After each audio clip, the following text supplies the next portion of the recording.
The thing I liked about Zuko's arc is he doesn't have one singular act of heroic redemption. Rather, it was a realization of being on the wrong path and admitting what he was doing was wrong. So, he went to right the wrong things he did, even if he couldn't undo some of the bad things he did do. He still made the genuine effort to do so. He tried to make up for what he did, which in my opinion is incredibly good character building, making it a lot harder to dislike him because he is really trying to be a better person. He reconciles with his uncle, who always had Zuko's best interests at heart. He also cut off any of the bad influences in his life that were negatively impacting him in some capacity or another. This character growth is refreshing to see as compared to other cliche tropes, such as the self-sacrifice trope, which works because we want to see people who do bad things to suffer for them. Redemption means nothing if we feel they are undeserving of it, and if they just get away with doing terrible things and get to live happily ever after, then there's no real reason for us to feel sympathetic or empathize with them. However, the self-sacrifice trope does work. It's just overused and it's incredibly lazy writing devoid of nuance or genuine redemption.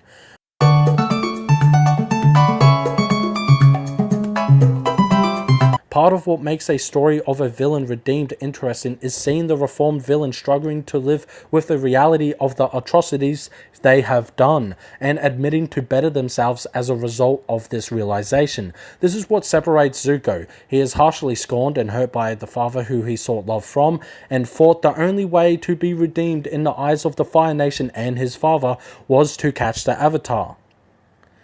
He spent the majority of the series attempting to catch the Avatar and even succeeded for a short period of time, but he still wasn't happy because Zuko sought to catch the Avatar for the wrong reasons, and it was his uncle Iroh who guided him and gave him wisdom that aided in pushing Zuko to the right path. But he still chose to do so of his own volition. Zuko sought love and affection from a father who would never respect or love him the way he cherished and loved Azula, who was a prodigy firebender and was Zuko's sister, but it was Iroh who loved him the way Zuko's real father never could. Iroh lost his son and wishes he could have saved him. In this, we can see Iroh doesn't want to lose Zuko in a similar fashion to how he lost his son. In Zuko's misguided pursuit of the Avatar and sought to help him in where he could, since Iroh now had the power and wisdom to do so. Seriously, the emotional complexity and vast depth to the characters is the most compelling aspect of Avatar: The Last Airbender. Personally, this was a much more interesting approach towards redeeming his character, and the payoff was well worth it in my opinion, since we get to see him transition from this bad guy with emotional depth to a good guy who realized the error of his ways and made a genuine effort to become a better person and ultimately succeeded. Zuko's character arc is incredibly satisfying because of the well-handled depth of his character and how we get to see him grow and change over time.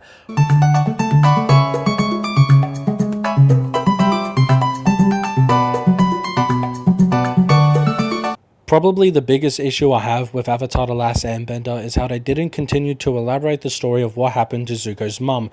They just kind of left it in the air, which I guess is forgivable, but it would have been a really nice character building moment for Zuko. It would have been really heartwarming, but it was never explained, nor explored, or elaborated upon further.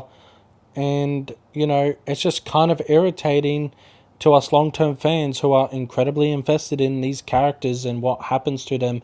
And it's just one of those things I would have greatly appreciated and would have loved to see actually done in the show itself. And they even had a moment in Legend of Korra to, you know, give us some sort of closure regarding it. And they just decided to cuck us, to give us a little joke, a little bit of, haha, we got you, you thought we were going to actually tell you. No, you can just go fuck yourselves, you little bitch. And Legend of Korra is a whole fucking massive travesty of a fucking show, and that's an entire other video, and I'm just going to leave it at that. I'm the Avatar, you gotta deal with it! Also, that scene when Iroh and fucking Zuko hugged had me bawling like a bitch, and if you didn't tear up, you're a heartless motherfucking crazy motherfucking psycho that should just burn in hell, fuck you. I am so sorry, Uncle.